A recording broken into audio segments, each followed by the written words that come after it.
Hi everyone, David Aragona and Scott Shapiro here, taking a look at the DRF Saturday race of the day, which is, of course, the Grade 1 Pennsylvania Derby. Race 14 on a mammoth 15 race card at Parx this Saturday. And Scott, when there's no sovereignty in the starting gate, you can get together a pretty nice field of three-year-olds, and that's certainly the case for this Grade 1 at Parx. We've seen it in the past, and we see it now with no sovereignty and no journalism. It kind of feels weird. You realize how top heavy it's been with these top races this year, but it's a fun race. I don't know if it's grade 2 or grade 1. I think we might find out and notice more in hindsight, but it's a fun race to analyze. Looking forward to it. 10 runners entered for this Pennsylvania Derby. The slight morning line favorite is the number 8 Baeza at 2-1. One of those horses who's been chasing sovereignty over his last several starts. Gets away from that presumptive champion this day. We'll see if that translates to a Grade 1 victory for Baeza, but he'll be meeting some familiar rivals. Gosger, goal-oriented, Magnitude coming off a performance against Sovereignty and the Travers. So nice field of three-year-olds signed on here. And I think one of the key aspects as to the result of this race, Scott, could be how it unfolds in the early stages of this race. And we'll take a look at the Timeform US pace projector because it does feel like there is plenty of speed signed on here. And I wonder which of the connections are going to be intent on getting to the front end. I imagine the number 3 Magnitude is one of those that kind of has to go because he really hasn't done it any other way. I agree. You would think Altabelli, who's pretty cheap in here, but we'll talk about more, but really only has one way to go from the inside, although these horses sometimes are not just completely get outrun. You've got Magnitude, and then you got right to the outside, one of the Brendan Walsh runners. There is going to be an honest pace in here, but it's a good point by you. They're going 9 furlongs. Maybe there will be at least one or two team of connections that decide, let's try to sit just off the pace this afternoon. Yeah, with a horse like Magnitude in the field, I kind of figure that they're not going to be trying to get in front of him to the lead because a lot of the horses drawn towards the outside, like goal-oriented, Gosger, even Baeza to some extent, they have tactical speed, but they've been content to rate in plenty of races. So I don't think they're going to be gunning after Magnitude in the early stages. We'll see if that fast-paced prediction comes to fruition on the racetrack. With this being the DRF Saturday race of the day, do note you can get free past performances for this race. Just heading over to that race of the day page at DRF.com. Make sure you're signed into your account or create a free account and you get access to free PPs for every single race of the day. Let's go through this field from the rail out, beginning with the number 1, So Sandy. And this is a progressive sort for trainer Cherie DeVoe. And he's coming off a career best performance where he just missed in the Curlin Stakes early in the Saratoga meet. This was sometimes a prep race for the Travers, but the connections of So Sandy decided to skip that Midsummer Derby and skip a test against Sovereignty to instead target this Pennsylvania Derby. And Scott, this horse ran well this day. He had to come under a hard ride around the far turn, but you can kind of see his stamina kick in through the late stages as he gets there, but ultimately gets turned away by Chancer McPatrick. Yeah, looked like he was going to win this race. Chancer McPatrick, who I have questions about in terms of where he would fit in terms of class and going this distance as well, was able to outkick him at the end. So Sandy, though, an interesting trip in that race and has tactical speed. Drawn down to the inside, he'll probably be pretty close to the pace, especially if nobody is all that aggressive. You wouldn't think Kendrick's going to, not try to get position at the very least. But, this horse is never, for Cherie DeVoe horses not to take money at all at first. They did not think much of this horse early on, despite the big asking price. He's getting better, but I don't know if he's good enough for this task. The number 2, Altabelli, is pretty hard to make as a contender in this race, aside from the fact that, as you mentioned, Scott, he's got early speed. He could be a factor in the pace, maybe a thorn in the side of Magnitude, but hard to see this guy being around at the end. Yeah, his most recent win came over the all-weather at Turfway Park this winter at a $15,000 open claiming level. Ambitious spot for sure, David. Number 3, Magnitude, likely to be setting the pace in this race as he's done in each of his last 3 starts. And that change in running style has really sort of unlocked new form for him, or it did in the Risen Star, where he earned that gaudy 108 buyer. Obviously went to the sidelines after that, but came back and kind of confirmed that number when he won the Iowa Derby so impressively off the long way up. We'll take a look at the replay of that race and wasn't facing much in here, but nice to see him at least earn another triple-digit speed figure. And Scott, he attracted some attention coming into the Travers. I was one of the people that thought he was interested as an alternative to Sovereignty. That did not prove to be the case at all, as nobody is in the same league as Sovereignty in this 3-year-old division. But I didn't like the way that Magnitude sort of came under pressure with a good 3 furlongs to go in that Travers and just never put up any fight whatsoever. So not the step that you wanted to see from Magnitude second off the layoff. He feels like a horse I'm willing to let beat me in all spots in here. You know, I think obviously the Travers was the goal at that point. After, look, the Iowa Derby, like you said, David, he had things his way against the lesser field. The Risen Star, huge number, but again, very favorable race trip, or very favorable voyage over a racetrack that was favoring inside speed. Big crossover move by Ben Curtis, and he took advantage. But now he meets a field with other tactical speed to his outside, even the cheaper speed to his inside. He seems up against it here, and this kind of feels like an also situation when he underwhelmed at the Travers. The number 4, David of Athens, is an intriguing new face in this field. Very lightly raced horse, just making the 4th start of his career. He was impressive on debut last year, Scott, when he upset a field at 22-1. You might remember Patch Adams was a heavy favorite in that spot. He beat that horse, won going away at the end, went to the sidelines thereafter. Probably needed that return from a layoff when they sprinted him in June at Churchill Downs, but he improved by leaps and bounds last time when he beat an allowance field of older horses at Ellis, and they're stepping up in class again, Scott, but I like the confidence they're showing with this horse. Absolutely. They have another one in here with a big shot. So Brendan Walsh does not need to force this colt to send this horse to race in the Grade 1 Pennsylvania Derby at all. But that, you know, to add to the strength of that maiden special weight field, Camp Hale was a very highly touted and highly regarded Ian Wilkes horse that was running fast numbers for a while, just couldn't get that breakthrough for the win. So that was a very good field. He upset that day at 22-1, and then he comes back off the bench and breaking slow. It really cost him all chance. He had to make a wide move into the lane. He's really never run a bad race, and that race was visually impressive last out. He's definitely an intriguing long shot. Yeah, it's proven to be a strong field last time out. The 3rd place finisher came back to win. The 5th place finisher, who contested the pace along with David of Athens, came back to win his next start with a 92 buyer. And Scott, I watched the recent workout, which did come in company with Gosker. And to my eye, David of Athens was going better, especially on the gallop out of that workout. So definitely a horse that seems like he's thriving coming into this stakes debut. The number 5, Happily Delusional, is another horse that's going to be a pretty big price in this race. He's tried stakes foes a few times, hasn't really been in that league. He's just kind of stayed along to pick up some minor awards in lesser races than this one. So he's going to have his work cut out for him.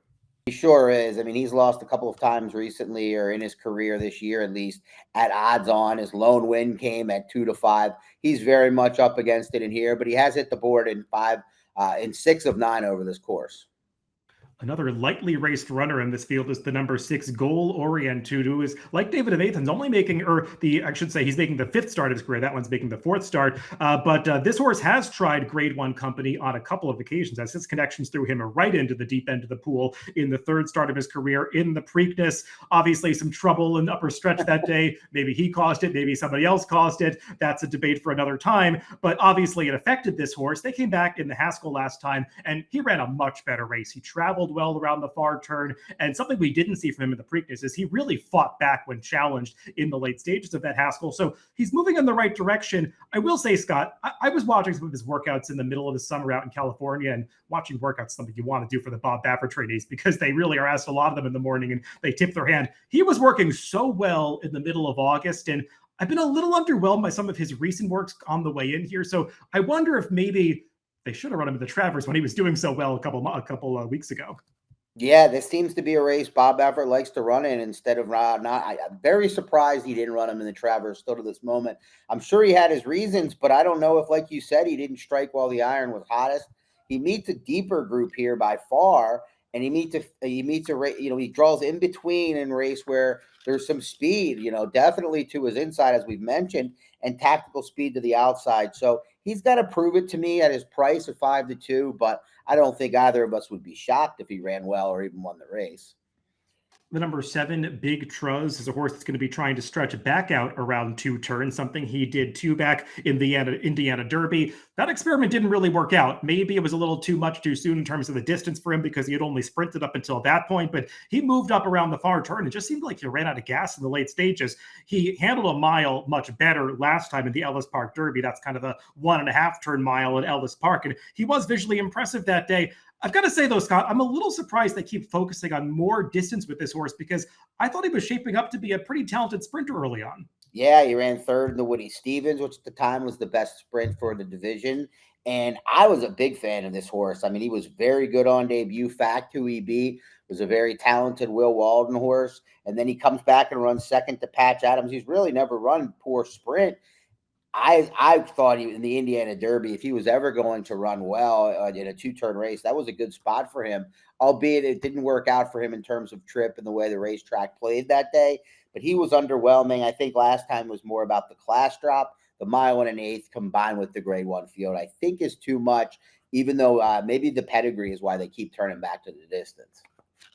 The number 8, Baeza, he's been right up there towards the top of this division since the springtime. He just barely got into the Kentucky Derby field on points, ran a big race on the first Saturday in May, had a little bit of traffic trouble on the far turn, but was right there with Sovereignty and Journalism at the end. And since then, he disappointed a little bit in the Belmont. I think more was expected of him as a potential alternative to Sovereignty. Similar in the Jim Dandy last time. We'll take a look at the replay of this race. I mean, he was working up a storm out in California before coming to Saratoga for this Jim Dandy, which gave some hope that you were going to see a better effort. I think we saw the better effort, Scott. He just was not as good as Sovereignty, but he made Sovereignty work a little harder than most other 3-year-olds have this season. Yeah, I want to think about beating this horse, but he has one win. He hasn't really moved forward per se in his races like many thought he would. He kind of was that lighter raced horse earlier on in the year. But then you go back and watch how that was not Sovereignty was not pointed for that race necessarily. But I don't know, Baeza was. He finished with them very much so. And he's going to get an honest pace. I think in the a couple of the recent races, well, the Derby he was way outside. His trip was kind of handed to him. And then in the Belmont, I think he was worried about being close. It just didn't really seem to be comfortable in that race. So I'm going to forgive those. I think the top 2 3-year-olds are way above everybody else. And until I guess he proves that he isn't the third best significantly, I think he is. Not a horse I'm rushing to the windows to bet to win, but I can't fade him in this spot.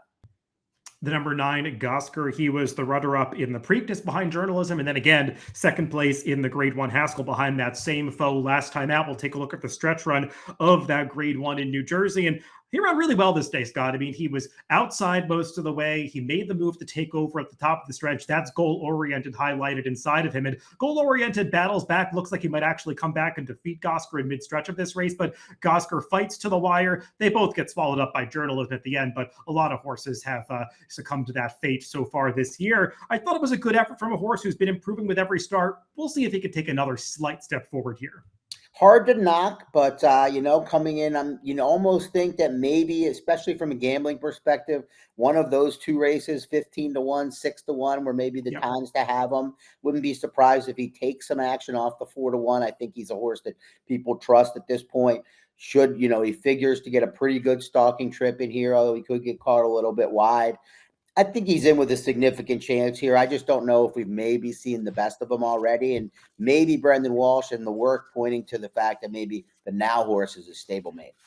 Yeah, I don't know if Gosker's ever been the best workhorse. Another one of his workouts for this race, he was outworked by Clico, the 3-year-old filly. So I wonder if he's coming into this race in top 4. We'll see if he can improve a little bit. The number 10, Moplex, he won the Ohio Derby and did so from a tough post, breaking from the outside. Had to be used to make the lead there after not breaking so sharply. That was a solid effort. Came back in the Jim Dandy last time, Scott, and I just didn't see a big excuse. He got a very easy lead that day. They kicked for home at the quarter pole. Baeza accelerated. Moplex just couldn't go with those horses. And I have some concerns that he's just not as good as the top 3-year-olds that he's facing here. Yeah, this is a one last shot, I would think, for the New York bred, who's got a lot of smaller fish to fry if he wants them at some point in the future. But I agree. I mean, as much as it was an outside post in the Ohio Derby, things kind of went his way that day. And I kind of had hopes that he would run a lot better in the Jim Dandy. It looked like it might set up much better for him than it appears to, on paper in the end with the results. So I think Moplex is up against it in this spot.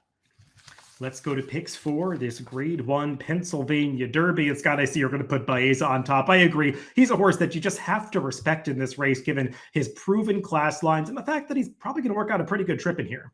Yeah, I think this is his day. If he doesn't get it done in here, the trip looks like on paper it should be a good one class-wise. He doesn't have to take on either of the top 2. So Baeza to me, but I see that you went with the horse that I thought I was getting, I wouldn't say cute with, but in terms of gambling, the most interest in David and Athens.